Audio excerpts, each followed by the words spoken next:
à tous et bienvenue dans une nouvelle saison de Récap Info. Je suis très heureuse de succéder sur ce siège à Christophe Reville, que vous continuerez à retrouver dans Classe Affaires et également dans Citoyen Mag. Autre particularité de cette saison, nous accorderons évidemment une large place aux élections municipales qui auront lieu les 15 et 22 mars 2020. Pour le reste, le principe, c'est aussi de commenter chaque semaine l'actualité locale avec une personnalité et de voir quelle résonance cette actualité peut avoir avec son activité professionnelle, mais pas seulement. Et bien évidemment, de revenir sur l'actualité de cette personnalité. Et aujourd'hui, c'est la rectrice de l'Académie de Grenoble qui nous fait le plaisir d'être la première invitée de la saison. Fabienne Blaise, bonjour. Bonjour. Et merci beaucoup d'avoir répondu favorablement à notre invitation. Alors vous êtes venue en voisine, puisque nos locaux sont situés à quelques mètres du rectorat. Alors évidemment, la rentrée scolaire, c'est l'un des temps forts pour le rectorat. La plupart des élèves sont rentrés le lundi 2 septembre. Et je le rappelle, votre territoire comprend l'Isère, les Deux-Savoie, l'Ardèche et la Drôme. Si vous le voulez bien, on se concentrera un peu plus sur l'Isère. Alors, on va détailler tout ça, mais est-ce que l'on peut dire que la rentrée 2019 s'est bien passée en Isère ? Oui, je dirais que oui. Tout s'est bien passé. Les élèves sont bien rentrés. Nous avions tout fait aussi pour que ça se passe bien.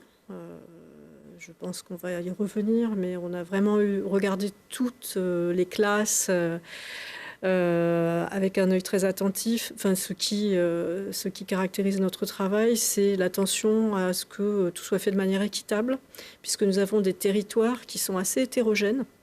Grenoble, c'est une zone très urbaine, avec des zones où les catégories parfois sont moins favorisées qu'ailleurs. Et puis vous avez aussi des zones très rurales. C'est ce qui caractérise l'ensemble de l'académie d'ailleurs. Voilà. Cette hétérogénéité entre les territoires. Et nous sommes très vigilants là-dessus. Combien d'élèves ont fait leur rentrée cette année ? Alors, pour ce qui est du primaire, ils ont été environ 119 000, ce qui est beaucoup. Et pour le secondaire, 110 000. C'est plutôt constant, ce sont des chiffres plutôt oui, constants. oui. Alors, dans le primaire, il y a une légère baisse. Dans le secondaire, il peut y avoir une légère hausse, mais les chiffres sont relativement stables, oui. Est-ce que l'on sait également combien il y a d'enseignants ? Alors, pour ce qui est des enseignants, ils sont 7 000 en primaire et un peu plus de 8 300 dans le secondaire. Alors, on va détailler un petit peu cette rentrée avec des exemples qui ne représentent pas forcément une généralité, mais en tout cas qui nous permettront d'aborder certains points. Alors à Grenoble, la municipalité a lancé un plan école pour faire face à la hausse croissante du nombre d'élèves dans le primaire. C'est le cas en tout cas dans cette municipalité. Le 2 septembre, une cinquantaine d'élèves et leurs enseignants ont par exemple investi une nouvelle école, l'école Florence Artaud. Alors c'est une école maternelle qui comprend 4 classes. Elle se situe Courberia, dans le quartier juste derrière la place Saint-Bruno. Ces 4 classes pour l'instant ne sont pas toutes occupées. Et puis ce n'est pas terminé pour Grenoble, puisque l'an prochain, c'est l'école Hoche, alors qui ne devrait pas garder ce nom-là, mais qui accueillera à son tour des petits Grenoblois. Je vous propose de regarder le reportage de Laurie Baillet. On en discute juste après. Après le groupe scolaire Simone Lagrange et l'école Florence Artaud, c'est au tour du quartier Hoche-Bonne de se doter d'une nouvelle école. Elle n'a pas encore de nom, mais elle doit accueillir 10 classes élémentaires pour une ouverture en septembre 2020. Elle mutualisera ses compétences pour devenir un pôle de vie du quartier. Le nombre d'enfants dans le quartier a doublé, mais il y a aussi la vie du quartier du coup, qui se densifie. Et donc cette salle polyvalente qui est accessible depuis la rue Hoche et qui donne des nouvelles ouvertures. Et puis la cour et le terrain de sport qui sont aussi accessibles en dehors des ouvertures. Là aussi, c'est ce projet de se dire que les écoles elles sont finalement utilisées un nombre d'heures assez limité pour le scolaire lui-même et que donc on peut mutualiser avec d'autres usages dans le quartier. C'est un pôle de vie qui est là dans le quartier. 2 classes pourront être également utilisées par la maternelle Jules Verne. Ce bâtiment de plus de 2000 m² en béton et en bois, aux toitures végétalisées et au jardin pédagogique, ne consommera pas plus d'énergie qu'il n'en produira. Dans tous les projets qu'on fait aujourd'hui, il y a cette dimension effectivement environnementale avec plusieurs objectifs. Un objectif particulier dans celle-ci, c'est la qualité de l'air, puisqu'on sait que l'air intérieur est souvent plus pollué que l'air extérieur. Donc du coup, une nécessité d'avoir une très bonne ventilation de l'établissement, ce qui pose aussi toutes les questions de déperdition, etc. qui vont avec, donc les équilibres à trouver techniques entre les questions thermiques et les questions de qualité de l'air.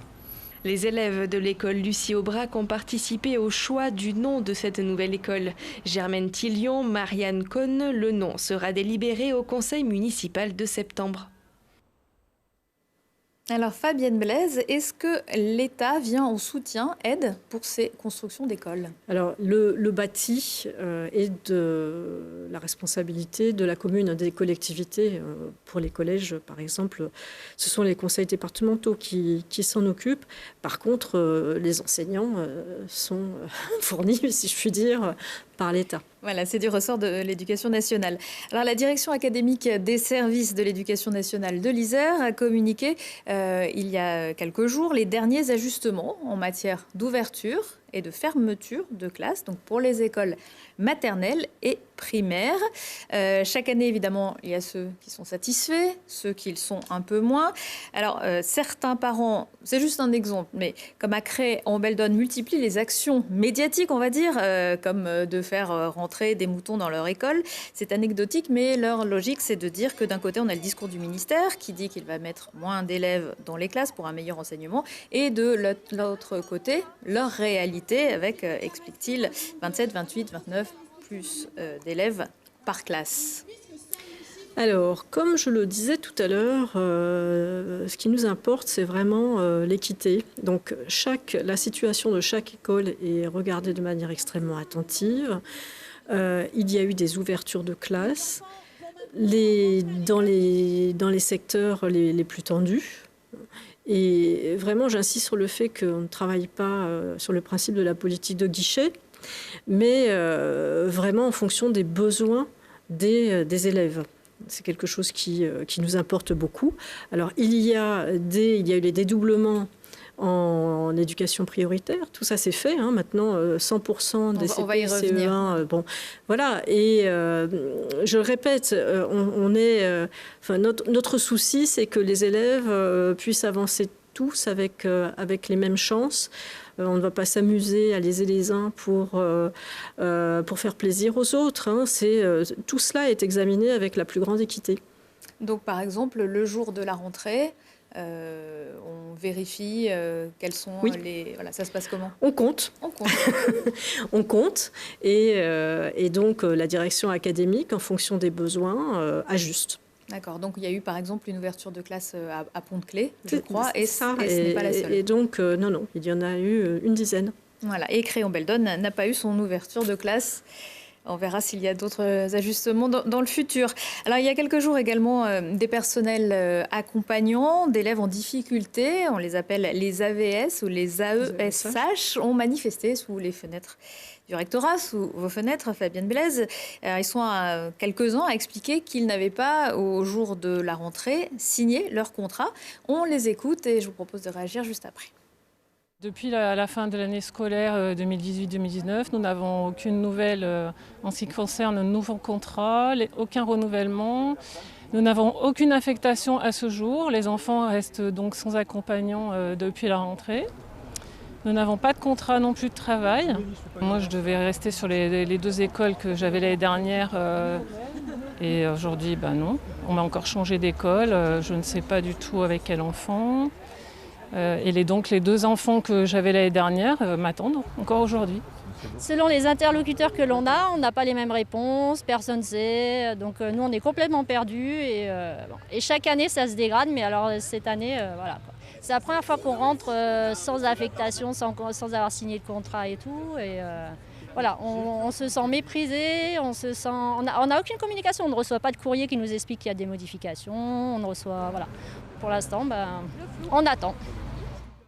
Alors, ces personnes ont pu communiquer néanmoins avec votre directeur de cabinet. On en est où, Fabienne Blaise, sur ces cas-là? Eh bien, on en est... Moi, je voudrais quand même d'abord insister sur le fait que, contrairement à ce qu'on peut entendre là, nous avons fait des grandes avancées en la matière, puisqu'il ne faut pas oublier que ce projet qui permettra à 6000 AESH environ d'être recrutés dans l'académie, ce projet vise à une inclusion de plus en plus grande et réelle des élèves en situation de handicap. Et donc, le but est de permettre aux parents de ne pas envisager la rentrée avec angoisse, mais justement de pouvoir trouver, à partir du moment où le besoin est notifié, quelqu'un, donc un accompagnant, qui va pouvoir suivre leur enfant ou des enfants, puisque l'aide peut être aussi mutualisée, l'intérêt étant de garantir à l'enfant une autonomie progressive.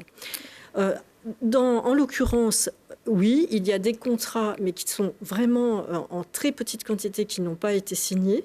Vous voyez la masse de cette année, enfin, quantitativement, là, on en est arrivé à un nombre d'accompagnants quand même très notable. Et il y a encore des contrats qui n'ont pas été signés, mais ça devrait être réglé d'ici la fin de la semaine. Est-ce que ces 6000 AESH ont tous été recrutés? Non, parce que ça se fait progressivement, au fur et à mesure des notifications. Donc, quand les notifications sont arrivées avant la rentrée, le but était que les parents puissent avoir pour leur enfant un accompagnant. Mais ça va se faire ensuite au fil de l'eau. Bon, on a depuis le fin août, on a eu 3300 appels, alors pas seulement dans l'Isère, dans l'ensemble de l'académie. Montrant qu'il y a un besoin. De toute façon, on a de plus en plus d'enfants en situation de handicap et de plus en plus qui sont scolarisés, ce qui est très heureux. Ce qui est une très bonne chose. Et voilà. Et je voudrais vraiment insister sur le fait que là, nous sommes plutôt, contrairement à une petite musique qu'on pourrait entendre, dans le progrès pour traiter cette situation et faire que ces enfants aient une vie scolaire normale. Je voudrais que l'on revienne à présent sur l'école musulmane Philippe Grenier à Échirolles. Le ministre de l'Éducation nationale, Jean-Michel Blanquer, s'était saisi du dossier au printemps dernier pour demander la fermeture de cet établissement, accusé de diffuser une propagande salafiste et de carence d'enseignement. Est-ce que des enfants ont fait leur rentrée dans cette école en septembre? Non, alors donc le jugement a été clair. Le jugement du tribunal administratif de Grenoble. C'était en février de cette année. La fermeture de cette école a été décidée par ce jugement. Nous avons enjoint aux parents de ne plus scolariser les enfants dans cette école, puisqu'il y avait des manques en termes d'enseignement des fondamentaux qui étaient criants. Nous, ce qui nous occupe, c'est la bonne scolarisation des enfants. Je parlais d'égalité tout à l'heure, il faut que tous les enfants puissent avoir accès aux enseignements fondamentaux et aux autres d'ailleurs, et aussi bien les filles que les garçons, et donc il n'y a pas eu d'élèves à cette rentrée dans cette école. Alors, est-ce que vous savez où sont allés ces élèves, puisque maintenant la scolarisation est obligatoire? Pour ceux qu'on a pu repérer, certains sont allés dans l'enseignement privé, dans l'enseignement public, voilà.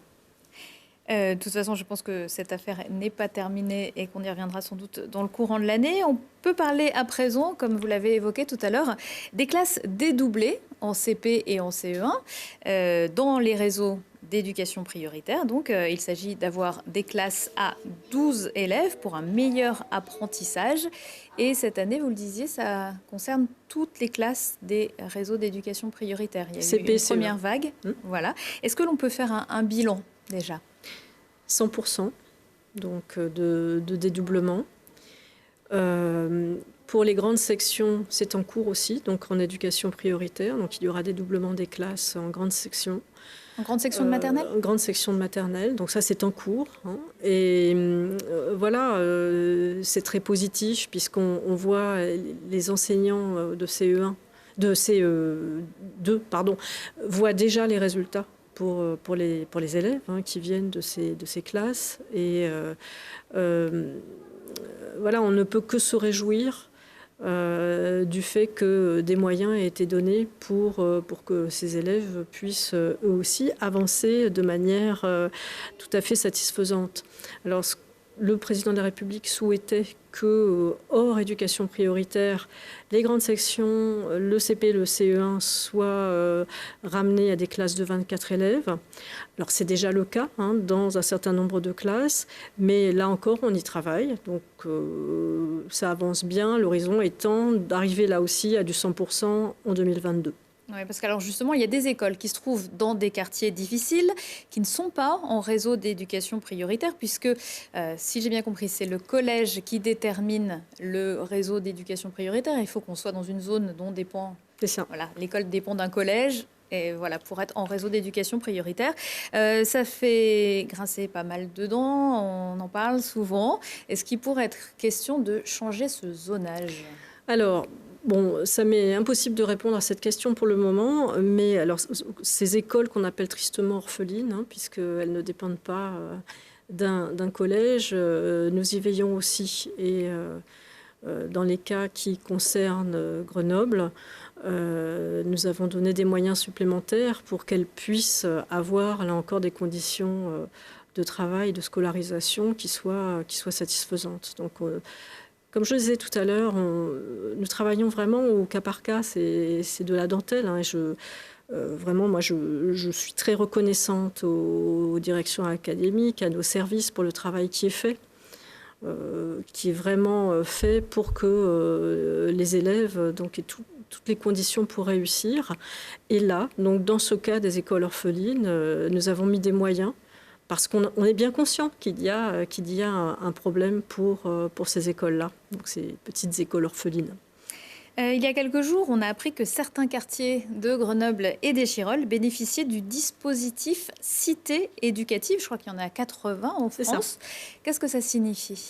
Eh bien, ça veut dire que tout le monde retrousse ses manches, tout le monde étant l'éducation nationale, évidemment, les collectivités, leurs partenaires, pour travailler à l'égalité des chances, en tout cas à l'égalité des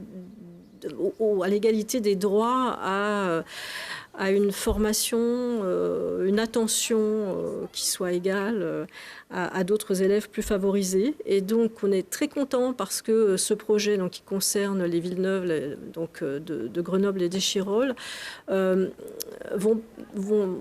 dispositif va permettre... de formaliser des choses qui se faisaient déjà. Bien sûr, on n'a pas attendu les cités éducatives pour travailler avec les collectivités, par exemple. C'est notre travail quasi quotidien et réciproquement pour eux. Mais là, nous allons travailler ensemble en coordonnant mieux nos actions, plutôt qu'en les empilant, et en priorisant aussi ces actions. Alors ça concerne les enfants et les grands-enfants, donc les jeunes de 0 à 25 ans, donc il y a un suivi au-delà de ce qui est demandé à l'éducation nationale. Et nous allons travailler sur le scolaire, le périscolaire. Par exemple, un des sujets qui va nous occuper, c'est celui de l'assiduité, de la présence. On a beaucoup d'élèves qui arrivent un peu au compte-gouttes, par exemple, à la rentrée, qui sont absents. Donc le problème de l'absentéisme est un vrai problème pour l'avenir de ces jeunes. Donc ça fait partie des dossiers qu'on va travailler en commun. C'est-à-dire concrètement, qu'est-ce qu'on pourrait imaginer pour... Il faut imaginer un suivi, il faut développer, alors je répète, des choses qui se font déjà, mais où on a sans doute besoin de mieux coordonner nos efforts, donc pour les raccrocher, travailler ensemble à leur mobilité. Enfin, on est toujours plus fort quand on est unis.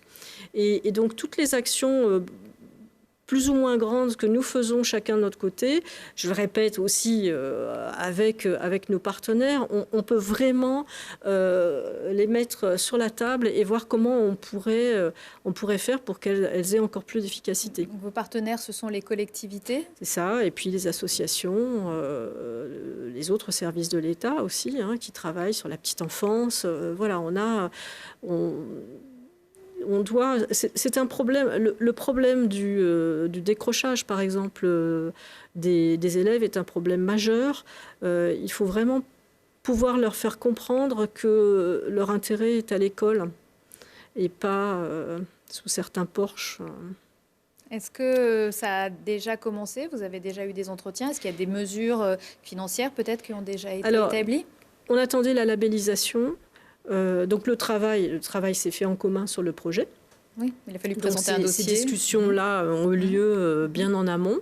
Maintenant, la labellisation, on espérait que ça allait marcher. Donc ça a marché. On a appris ça la semaine dernière. Donc maintenant, le travail, ce qu'on nous demande, c'est d'affiner le projet pour justement préciser les actions concrètes avec un calendrier, donc un phasage.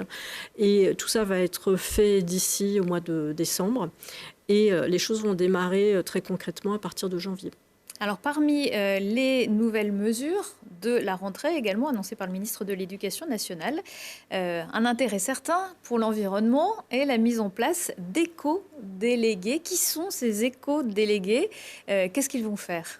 Alors, des éco-délégués, vous aviez déjà dans les classes donc, des délégués. Vous avez des conseils de vie collégienne et lycéenne. Et maintenant, donc, par classe, effectivement, vous aurez un éco-délégué qui va coordonner toutes les actions qui sont liées au développement durable.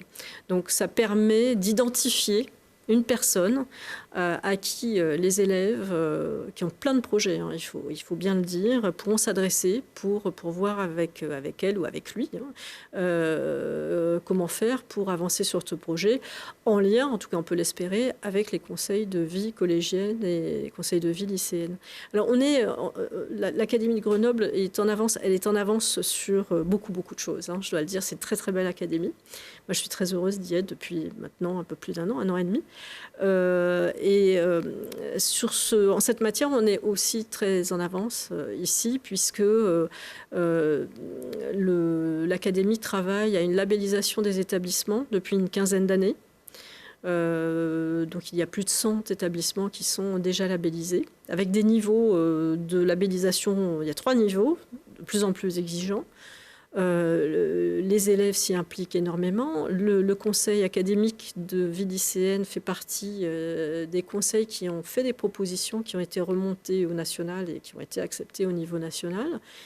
Et puis, il y a des projets qui sont magnifiques. Alors, par exemple, le collège d'Échirolles travaille avec Tara, donc avec le navire qui sillonne les mers pour alerter sur la pollution des plastiques. Donc, ils travaillent avec eux, donc ils sensibilisent leur environnement à eux et travaillent donc avec cette équipe Tara. Mais vous avez beaucoup d'autres projets qui vont de l'école maternelle jusqu'au lycée. Et les éco-délégués seront élus cette année. Oui, c'est ça. En même temps que les délégués. En même temps que les délégués.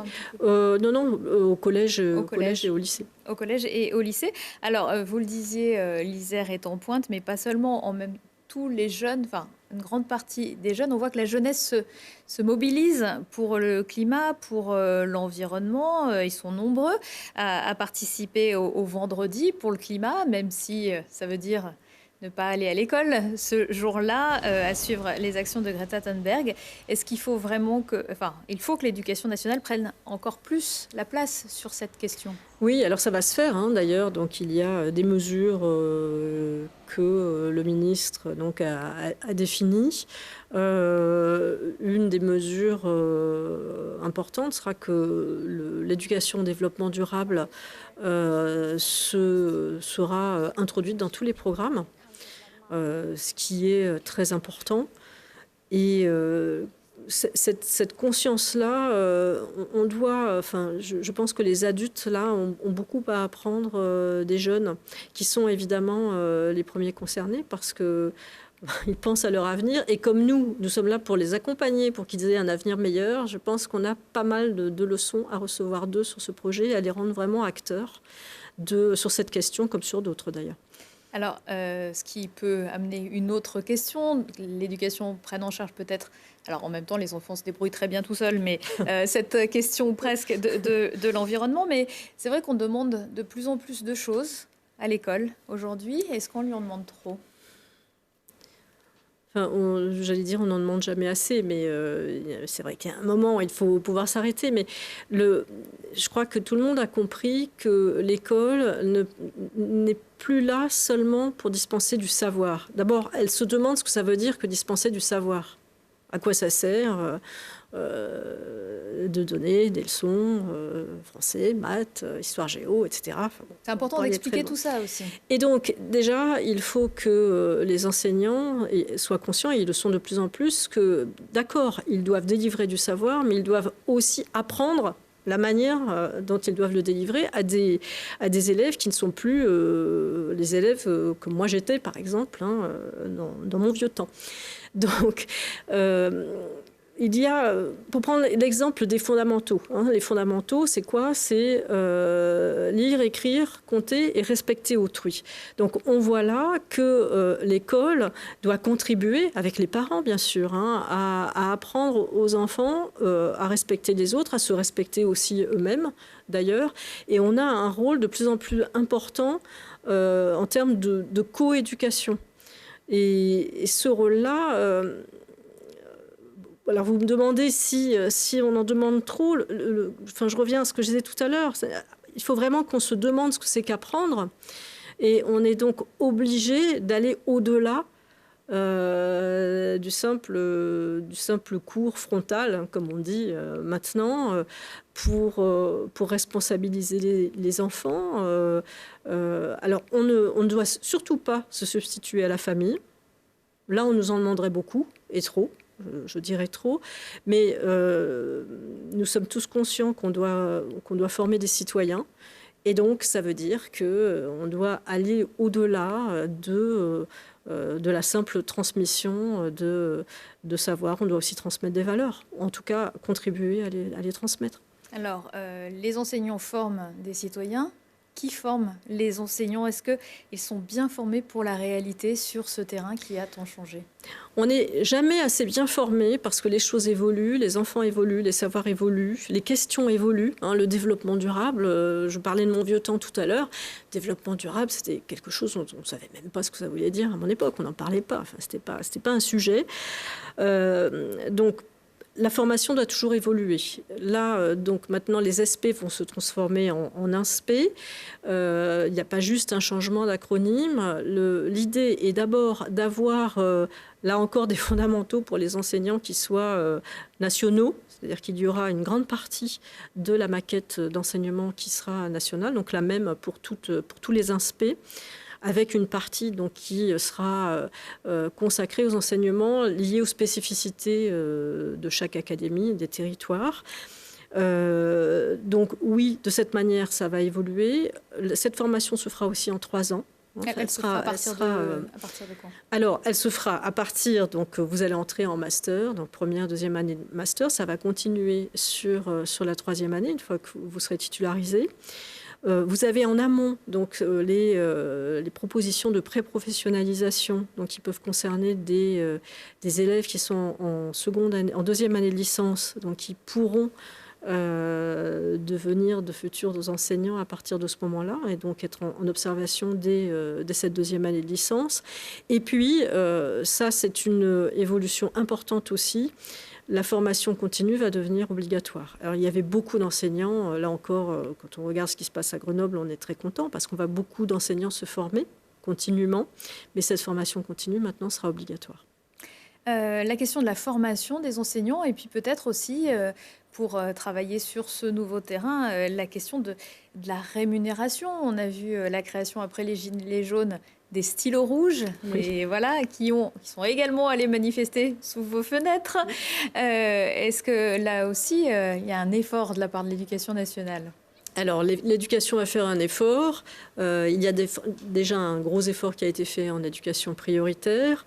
Bon, là, moi, je suis un peu mal placée pour vous donner des informations précises sur la question. Ce que je peux vous dire, c'est que au niveau du national, donc cette discussion sur la rémunération est en cours, a été lancée. Alors, on va aller du côté des plus grands maintenant concernant les collèges. Et on va parler avec plus spécifiquement de la question des sureffectifs, notamment dans les grandes villes. À Grenoble, c'est le cas dans le quartier Europol-Beria. Pourtant, la Cité scolaire internationale à Grenoble, c'est un établissement public et ce n'est pas un établissement de secteur. On y entre sur concours avec un fort niveau de langue et ça fait grincer des dents.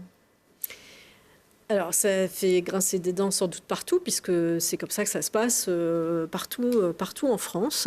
Bon, voilà, donc effectivement, on y entre par concours.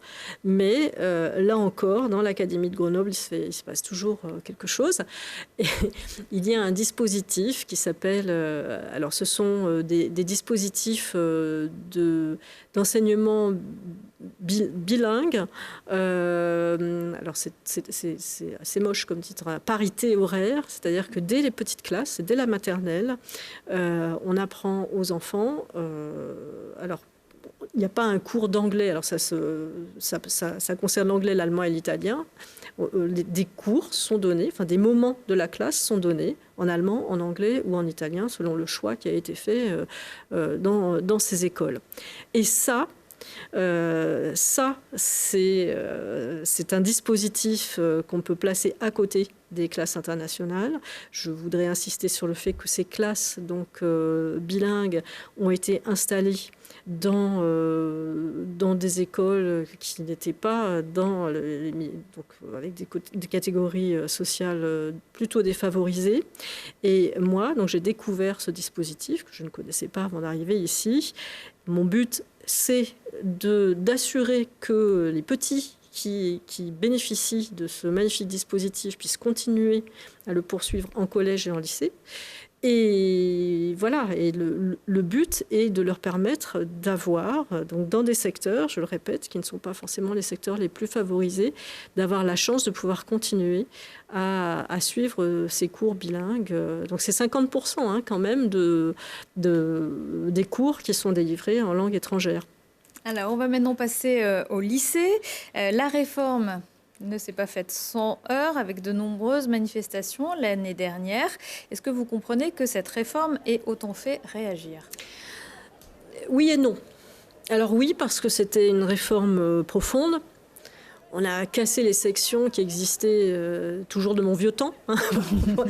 Donc ça remonte quand même très très loin, les sections, même si elles n'ont pas toujours porté les mêmes lettres. Mais, donc je peux comprendre que l'émotion pour les enseignants, pour les familles aussi, hein, parce que ça bouleversait quand même un certain nombre de choses qui étaient ancrées dans les mœurs depuis trop longtemps.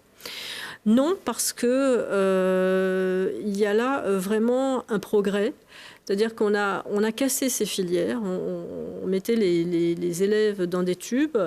La majorité d'entre eux pensaient que le tube suprême était la section S, où on avait des élèves du coup qui n'avaient strictement aucun goût pour les mathématiques ou qui n'étaient pas très bons en maths, mais qui se retrouvaient en situation d'échec ou de dégoût parfois, hein, pour leurs études dans le secondaire. Là, avec les enseignements de spécialité, les élèves ont un choix beaucoup plus large. Et ça leur permet aussi de réfléchir beaucoup plus tôt à ce qu'ils veulent faire, ce qui n'est pas un mal, parce que quand on est à l'université, qu'on voit des étudiants qui sont perdus parce qu'ils ne savent pas du tout vers quoi s'orienter, on est un peu inquiet pour eux.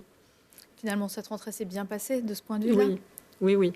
Et avec des élèves qui se sont saisis du dispositif. Alors, les maths sont toujours la discipline reine, mais on voit bien dans le choix des 3 spécialités que les choses se sont réparties de manière très intéressante. Alors, consécutivement à cette réforme, on va voir que la région, avec Laurent Wauquiez, a décidé de distribuer les livres gratuitement aux lycéens. Donc, on va voir quelques images d'un reportage qui a été tourné à Voiron il y a quelques jours. Est-ce que l'État aurait pu donner les livres suite à cette réforme ?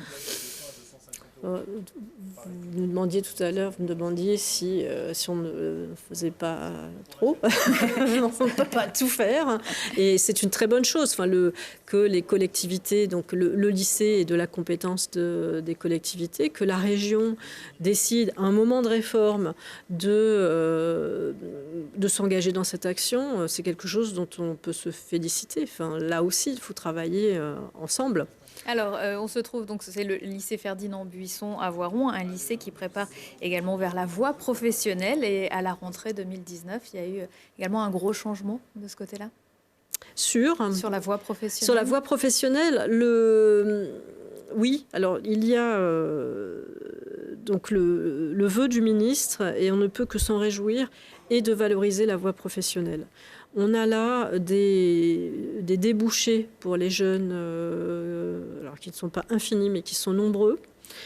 Et on a vraiment, il est de notre devoir d'expliquer aux jeunes qu'ils ont aussi de l'avenir dans la voie professionnelle, que tout le monde n'est pas obligé d'avoir envie de faire des études bac plus 8 ou plus 12, et qu'ils doivent avoir la fierté aussi d'avoir envie de travailler, d'avoir des métiers qui sont plus manuels.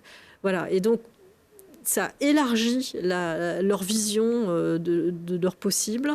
Et donc, tout est fait pour essayer de valoriser cette voie professionnelle. Alors, donc le clou, ce sera le chef-d'œuvre, qui sera l'équivalent du grand oral. Bon, il y a le grand oral du côté du lycée général technologique. Il y aura donc le chef-d'œuvre qui sera un travail que l'élève devra présenter, qu'il aura pu travailler en équipe d'ailleurs, et qui sera aussi sa fierté. On a du chemin à faire pour changer les mentalités de ce point de vue. Et peut-être aussi sur la mixité dans des métiers manuels. Aussi.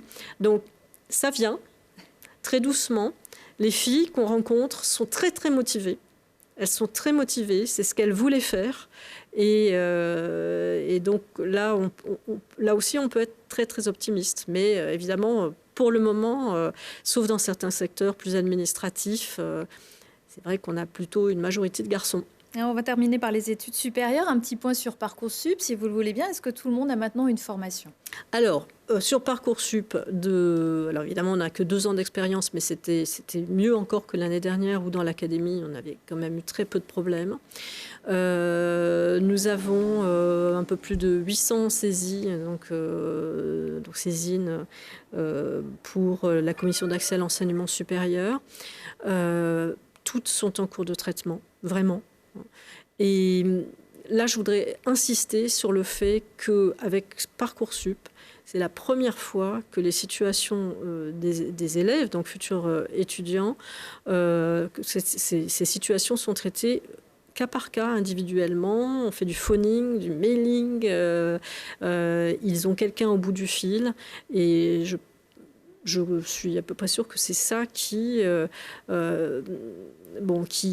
fait le succès de Parcoursup, parce que je ne sais pas si vous avez remarqué, mais on en parle beaucoup moins que l'année dernière, et les élèves sont, dans leur grande majorité, contents de la manière dont ça se passe. Et l'année prochaine, ce sera encore mieux. Oh on peut espérer. Alors, rapidement, vous avez lancé il y a quelques jours dans le Vercors la classe olympique de l'Académie. C'est la classe Pierre de Coubertin à Villard-de-Lans. Est-ce que vous pouvez nous en dire 2 mots ? Oui, alors c'est un très joli projet qui a été lancé là, au niveau national. Donc ça permet à des élèves, donc ça concerne 32 élèves, donc un petit groupe qui vient de collège 18, je crois, de l'ensemble des départements. Donc une petite cohorte comme ça qui va se rencontrer quelques jours pendant des vacances et qui seront nos ambassadeurs pour les Jeux Olympiques. Filles et garçons. Ils sont tous, en général, déjà sportifs, mais pas que. Mais ils ont envie de travailler aux valeurs dont je parlais tout à l'heure, à les diffuser, donc à expliquer aussi ce qu'ils font dans leur classe. Quand je parle d'ambassadeurs, c'est pas juste pour les Jeux Olympiques, mais c'est aussi, on leur demande, et ils le font avec plaisir, d'être ambassadeurs des valeurs olympiques dans leurs établissements. Et donc, ils sont en 4e à partir de cette année. Et ils vont jusqu'aux Jeux Olympiques se retrouver tous les ans. Aux Jeux Olympiques de Paris. Merci beaucoup, Fabienne Blaise. Merci vraiment d'avoir participé à ce Récap Info de rentrée. Le Récap Info, je vous le rappelle, c'est une émission que vous retrouvez le vendredi à 21h et le samedi à 13h et en replay sur télégrenoble.net. Merci de nous avoir suivis. Et à la semaine prochaine avec un nouvel invité pour décrypter l'actualité locale.